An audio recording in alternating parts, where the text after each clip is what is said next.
In the shadows of our city lives a man named Jacob Daniels. Those who know him well speak his name in whispers, and those who know his past call him the Grim Reaper. Not because he seeks violence, but because of his mastery in martial arts and stealth combat, skills he hoped he'd never have to use again. But fate had other plans. On a sunny Tuesday afternoon, Jacob's world shattered. His son, only 8 years old, was found lifeless near the playground where he always played. The kind of news that turns a father's heart to stone and his blood to ice. Jacob did what any law-abiding citizen would do. He went to the police. But bureaucracy and insufficient evidence were their only responses. Day after day, he watched as his son's case collected dust while the monsters responsible walked free. Something snapped inside Jacob that day.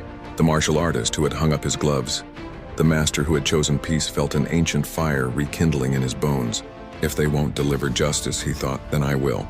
Using his network and skills honed over decades, Jacob became a shadow himself, tracking through the city's underbelly. His investigation led him to places the police never bothered to look, and finally to the men responsible for his son's death. They never saw him coming. Years of training combined with a father's rage made Jacob unstoppable. The fight was swift, brutal, and decisive. These weren't the calculated moves of a martial artist. This was the unleashed fury of a grieving father. When it was over, Jacob made one final call to the police. "You'll find what you're looking for at the warehouse on 5th, he said calmly. "Though you might want to bring a coroner instead of handcuffs." 2 days later, Jacob stood alone at his son's funeral. As he placed flowers on the small grave, he whispered, "It's done, son. You can rest now."